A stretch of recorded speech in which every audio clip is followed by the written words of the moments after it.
എന്റെ ലൈഫിൽ ഞാൻ ഭയങ്കരമായിട്ട് ഇരട്ടത്തടം സമയത്ത് എന്റെ ലൈഫിലോട്ട് വെട്ടം കൊണ്ടുവന്ന ഒരാളുണ്ട്.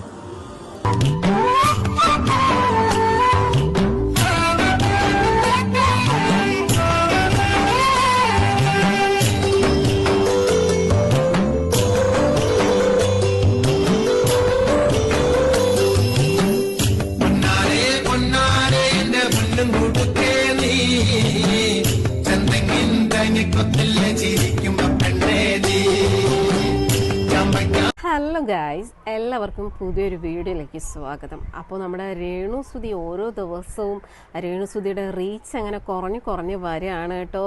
അതായത് റീച്ച് കുറയുന്നതനുസരിച്ച് കാണിക്കുന്നതിൻ്റെ ഒരു ഇതും കൂടും കേട്ടോ. അതായത് ഓൾറെഡി ഇപ്പോൾ ആൾ നല്ല രീതിയിൽ എക്സ്പോസ് ആയിട്ടുള്ള ഡ്രസ്സൊക്കെ ധരിച്ചിട്ടാണ് വീഡിയോസും കാര്യങ്ങളൊക്കെ ചെയ്യുന്നത്. അതുപോലെ തന്നെ ഇൻസ്റ്റഗ്രാമിൽ സബ്സ്ക്രിപ്ഷൻ തുടങ്ങിയിട്ടുണ്ട്. അതായത് അവരുടെ ഹോട്ടായിട്ടുള്ള വീഡിയോസും ലൈവുകളും ഫോട്ടോസൊക്കെ കാണണമെന്നുള്ളവർക്ക് ഇനി ഇൻസ്റ്റഗ്രാമിൽ സബ്സ്ക്രിപ്ഷൻ ചെയ്താൽ മാത്രമേ അവരുടെ ഹോട്ടായിട്ടുള്ള വീഡിയോസ് ആയിക്കോട്ടെ, ഫോട്ടോസ് ആയിക്കോട്ടെ, ലൈവ് ആയിക്കോട്ടെ എല്ലാം കാണാൻ പറ്റുള്ളൂ. എനിക്ക് തോന്നുന്നു സബ്സ്ക്രിപ്ഷൻ തുടങ്ങിയ സമയത്ത് 100 പേരെങ്ങാണ്ടായിരുന്നു. ഇപ്പോൾ അത് 300-400 പേരെങ്ങാണ്ടായിട്ടുണ്ട് ഈ സബ്സ്ക്രിപ്ഷൻ. അപ്പോൾ ആദ്യത്തെ ദിവസം തന്നെ നല്ല രീതിയിലൊരു എമൗണ്ട് അവർക്ക് സബ്സ്ക്രിപ്ഷൻ വഴി കിട്ടിയിട്ടുണ്ട്. എന്തായാലും കൊള്ളാം. ഏതെങ്കിലുമൊക്കെ രീതിയിൽ പണം ഉണ്ടാക്കാനായിട്ട് നന്നായിട്ട് അറിയാം. കാരണം ഇപ്പോൾ സോഷ്യൽ മീഡിയയിൽ അത്യാവശ്യം റീച്ചും കാര്യങ്ങളൊക്കെ കുറഞ്ഞു. അതുകൊണ്ട് തന്നെ ഇപ്പോൾ ഈ ഒരു മെമ്പർഷിപ്പ് ലൈവിലൂടെയൊക്കെ ഒരുപാട് പരിപാടികളൊക്കെ കാണിക്കാൻ തുടങ്ങിയിരിക്കുകയാണ്. ഞാൻ നേരത്തെ പല വീഡിയോസിലും പറഞ്ഞിട്ടുണ്ടായിരുന്നു, ഈ ഒരു നെഗറ്റീവ് റീച്ചിലൂടെയൊക്കെ രംഗത്തേക്ക് അല്ല സോഷ്യൽ മീഡിയയിൽ വരുവാണെന്നുണ്ടെങ്കിൽ അധികം നാൾ ആ റീച്ചും കാര്യങ്ങളൊന്നും ഉണ്ടാവത്തില്ല. അതേസമയം നല്ല രീതിയിലാണ് വരുന്നതെന്നുണ്ടെങ്കിൽ അവർക്ക് ആ ഒരു റീച്ച് എപ്പോഴും ഉണ്ടാവും. പക്ഷേ രേണുസുതിയെ സംബന്ധിച്ചിടത്തോളം നെഗറ്റീവിലൂടെ മാത്രം രംഗത്തേക്ക് വന്ന ഒരാളാണ് രേണുസുതി. അപ്പോൾ ആ ഒരു റീച്ച് അധികം നാൾ ഉണ്ടാവില്ല എന്ന് അന്നേ പറഞ്ഞിട്ടുണ്ടായിരുന്നു. ഇപ്പം ഏകദേശം അങ്ങനെയൊക്കെ തന്നെയാണ് കാര്യങ്ങൾ പോയിക്കൊണ്ടിരിക്കുന്നത്. എന്റെ ലൈഫിൽ ഞാൻ ഭയങ്കരമായിട്ട് ഇരട്ടത്തടം സമയത്ത് എന്റെ ലൈഫിലോട്ട് വെട്ടം കൊണ്ടുവന്ന ഒരാളുണ്ട്. അതൊക്കെ ഞാൻ ഈ പാട്ട് ഡെഡിക്കേറ്റ് ചെയ്യാത്ത.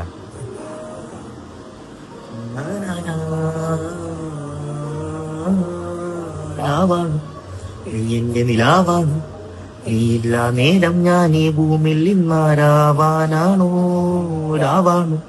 നീ എന്റെ നിലാവാണു, നീയില്ല നേരം ഞാൻ ഈ ഭൂമിയിൽ ഇന്നാരാവാനാണോ. അതരമെന്ന് എനിക്കൊരു മധുരക്കരും മനസ്സിലെ മുറിവുകൾ ഉണക്കും വരും. കടമകൾ അനവധി കടന്നു വരും. നീ എന്റെ ഹൃദയത്തിൻ കഥക് ഞാൻ തുറന്നു തരും. ചതുരംഗത്തിലറാണ് നീയ പടയാളിയായി ഞാൻ കാവലാകാം. മഴയും പുഴയും എരിയും വെയിലും തടയായി ഞാൻ തണലായി മാറാം. ാണ് പാതി എന്നിലേക്ക് എന്നാലും താങ്ങുന്നു ഞാൻ താരകമേ. കൊല്ലം സുധിയുടെ മൂത്ത മകനായിട്ടുള്ള കിച്ചു ഇപ്പോൾ പുതിയൊരു വീഡിയോയിൽ വന്നിരിക്കുകയാണ്. കിച്ചു പറയുന്നത് എന്താണെന്ന് വെച്ച് കഴിഞ്ഞാൽ, എൻ്റെ ജീവിതത്തിൽ ഇരുട്ടായിരുന്ന സമയത്തേക്ക് വെളിച്ചം കൊണ്ടുവന്ന ഒരാളുണ്ട്, ആ ആൾക്ക് വേണ്ടി ഞാൻ ഈ പാട്ട് സമർപ്പിക്കുന്നു എന്ന് പറഞ്ഞിട്ടാണ് ഈ ഒരു പാട്ട് പാടിയിരിക്കുന്നത്. എന്തായാലും ഒരു കാര്യം ഉറപ്പാണ്, അതൊരിക്കലും രേണുസുതി ആയിരിക്കത്തില്ല. എനിക്ക് തോന്നുന്നു ആൾക്ക് ഒരു കണക്ഷനോ മറ്റോ ഉണ്ടായിരിക്കും, അല്ലെങ്കിൽ ഒരു ഫ്രണ്ടോ അല്ലെങ്കിൽ എന്തോ ഒരു സംതിങ് ഉണ്ടെന്ന് തോന്നുന്നു. അതുകൊണ്ടാണ് ഈ ഒരു രീതിയിൽ വന്നിട്ട് പുള്ളിക്കാരൻ ഭയങ്കരമായിട്ട് ഒരു പാട്ടൊക്കെ പാടി അങ്ങ് വീഡിയോ ചെയ്തിരിക്കുന്നത്. സത്യം പറഞ്ഞാൽ ആദ്യമൊക്കെ ഈ ഒരു പയ്യനെ നമുക്ക് ഇഷ്ടമൊക്കെ ആയിരുന്നു, സപ്പോർട്ട് ചെയ്തിട്ടുണ്ടായിരുന്നു. പക്ഷെ പിന്നീട് മനസ്സിലായി ഇവനെ സംബന്ധിച്ചിടത്തോളം ഇവനും അങ്ങ് ജീവിച്ചു പോയാൽ മതി, അല്ലാതെ കുറച്ച് നല്ല രീതിയിൽ ജീവിക്കണം, മുന്നേറണം എന്നുള്ളൊരു ചിന്താഗതിയൊന്നും ഇല്ലാത്തൊരു പയ്യനാണ്. അല്ലാന്നുണ്ടെങ്കിൽ രേണുസുതി ഇമാതിരി അഴിഞ്ഞാട്ടമൊക്കെ കാണിക്കുമ്പോൾ ഏതെങ്കിലും രീതിയിലൊക്കെ അവനൊന്ന് എതിർക്കാമായിരുന്നു. പക്ഷെ അവൻ ലൈവിലാണെങ്കിൽ പോലും, അവൻ്റെ യൂട്യൂബ് ചാനലിലെ ലൈവിലാണെങ്കിൽ പോലും അവൻ വന്നിരുന്ന് പറയുന്നത് എന്താണ്, അമ്മയുടെ ഇഷ്ടത്തിന് ജീവിക്കട്ടെ, ഞാനതിൽ തടസ്സം പറയാനോ അഭിപ്രായം പറയാനോ ആളല്ല എന്നാണ് അവൻ പറയുന്നത്. അതിലുപരി ഈ രേണുസുതി ഇമാതിരി കാണിച്ചു കിട്ടുന്ന പൈസ ഇവൻ പോക്കറ്റ് മണിയായിട്ട് മേടിക്കാറുണ്ടെന്നാണ് രേണുസുതി തന്നെ പറഞ്ഞിരിക്കുന്നത്. ഇവന് നാണമുണ്ടോ? ഇവൾ ഇമാതിരി കാണിച്ച് നടക്കുന്ന പൈസയൊക്കെ ചോദിച്ച് മേടിച്ച് കാര്യങ്ങൾ നടത്താൻ ഇവന് നാണമുണ്ടോ? ആ ഒരു കാര്യത്തിൽ മാത്രമാണ് ഇവനോട് വെറുപ്പായി തോന്നിയത്. അച്ഛൻ്റെ മകനാണെന്നുണ്ടെങ്കിൽ അവൻ നല്ല രീതിയിൽ പഠിച്ച് നല്ലൊരു ജോലി സമ്പാദിക്കുക, അവൻ നല്ല രീതിയിൽ മുന്നേറണം, അതാണ് വേണ്ടത്. അല്ലാതെ ഇതുപോലെ ഈ പറയുന്ന രണ്ടാനമ്മ കാണിച്ചുകൊണ്ട് നടക്കുന്ന അഴിഞ്ഞാട്ടത്തിന് സപ്പോർട്ട് ചെയ്തും അവൻ എന്നിട്ട് അതിൻ്റെ ഒരു പങ്ക് പറ്റാൻ അവനും ചെല്ലുന്നു. അല്ലാതെ നമ്മൾ ഇതിനെന്താ പറയേണ്ടത്? അപ്പോൾ പിന്നെ ആൾക്കാർ ഇവനെ സപ്പോർട്ട് ചെയ്യുക. ഇപ്പോൾ എനിക്ക് തോന്നുന്നു തോന്നുന്നു ഈ രേണുസുതി ആൾക്കാർ വെറുക്കുന്ന പോലെ തന്നെ ഈ പറയുന്ന കൊല്ലം സുധിയുടെ മൂത്ത മകനെയും ആൾക്കാർ വെറുക്കുകയാണ്. കാരണം അവൻ ഒരു ഇതില്ലാത്തൊരു പയ്യൻ, എന്നിട്ട് ഇമാതിരി അവളെല്ലാം കാണിച്ചു കൂട്ടിയിട്ടും അതിൽ നിന്നൊരു വരുമാനം അവനും വാങ്ങുന്നുണ്ടല്ലോ എന്ന് ഓർക്കുമ്പോൾ പുച്ഛമാണ് ആ പയ്യനോട് തോന്നുന്നത്. ഇതെന്നാട്ടോ മയിലാട്ടോ പത്രിക പുലിയാട്ടോ പത്രിക ഇതെന്നാട്ടോ ഇത് മാർഗം കളി. ഒരു മാർഗം ഇല്ലാണ്ടാവുമ്പോ ഒരു കളി കളിക്കൂലേ, മാർഗം കളി.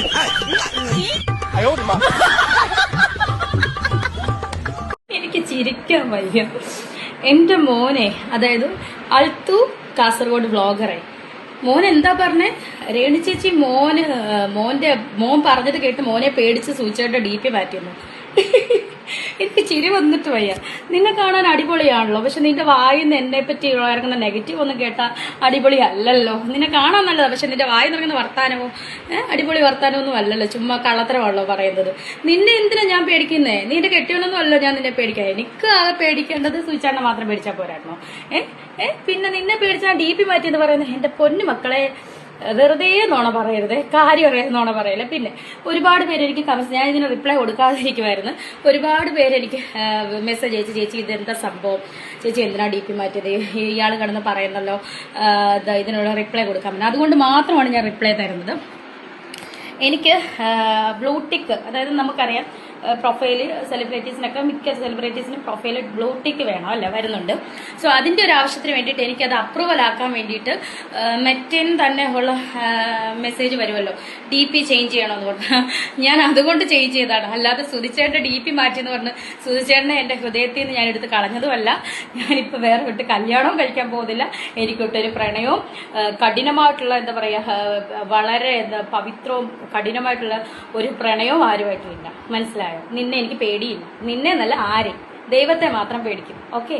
അപ്പോൾ ഇതെന്താ സംഭവം എന്താണെന്ന് വെച്ച് കഴിഞ്ഞാൽ, നിങ്ങൾക്ക് എല്ലാവർക്കും അറിയാം, കഴിഞ്ഞ ദിവസം രേണുസുതി ഇൻസ്റ്റഗ്രാമിൽ നിന്നും കൊല്ലം സുധിയുടെ ഫോട്ടോ അങ്ങ് മാറ്റിയിട്ടുണ്ടായിരുന്നു. പ്രൊഫൈൽ പിക്കായിട്ടുള്ള ഫോട്ടോ അങ്ങ് മാറ്റിയിട്ട് രേണുവിൻ്റെ ഫോട്ടോ ഇട്ടിട്ടുണ്ടായിരുന്നു. അപ്പോൾ അത് കണ്ടിട്ട് അൽത്തൂസ് വ്ളോഗ് എന്ന് പറയുന്ന ഒരു യൂട്യൂബർ വന്നിട്ട് പറഞ്ഞു, എന്നെ പേടിച്ചിട്ടാണ് രേണുസുതി സ്വന്തം ഭർത്താവിൻ്റെ ഫോട്ടോ മാറ്റിയത് എന്നൊക്കെ പറഞ്ഞിട്ട് പുള്ളിക്കാരൻ വീഡിയോ ചെയ്തിട്ടുണ്ടായിരുന്നു. അപ്പോൾ അതിനുള്ളൊരു മറുപടിയാണ് ഇപ്പോൾ രേണുസുതി കൊടുത്തത്. ആരെയും പേടിച്ചിട്ടല്ല, പകരം ഇൻസ്റ്റഗ്രാമിലൊക്കെ ബ്ലൂടിക്ക് കിട്ടുമല്ലോ, അതായത് സെലിബ്രിറ്റീസിനൊക്കെ ബ്ലൂടിക്ക് കിട്ടും. അപ്പോൾ അതിന് വേണ്ടിയിട്ട് ഫോട്ടോ മാറ്റി കൊടുത്തതാണെന്നാണ് ഇവിടെ രേണുസുതി പറയുന്നത്. എന്തായാലും കൊള്ളാം.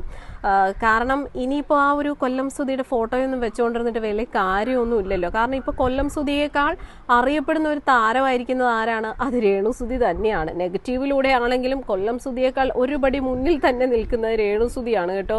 കാരണം ബിഗ് ബോസിൽ പോയി ഇത്രയും ആൾക്കാർ അറിയപ്പെടുന്ന സോഷ്യൽ മീഡിയയിലെ ഒരു താരം തന്നെയാണ്. അപ്പോൾ പിന്നെ ഇനി കൊല്ലം സുധിയെ താങ്ങിക്കൊണ്ട് നടക്കുന്ന കാര്യമൊന്നും ഇല്ലല്ലോ. ഓൾറെഡി ആൾ മരിച്ചും പോയി. ഇനിയിപ്പം രേണുസുധിയുടെ ഫോട്ടോയൊക്കെ വെക്കുന്നതല്ലേ നല്ലത്. അങ്ങനെയൊക്കെ രേണുവിന് തോന്നിയിട്ടുണ്ടാവും. അതുകൊണ്ടായിരിക്കാം ഇൻസ്റ്റഗ്രാമിൽ നിന്നും കൊല്ലം സുധിയുടെ ഫോട്ടോ മാറ്റിയിട്ട് രേണുവിൻ്റെ ഫോട്ടോ ആക്കിയത്.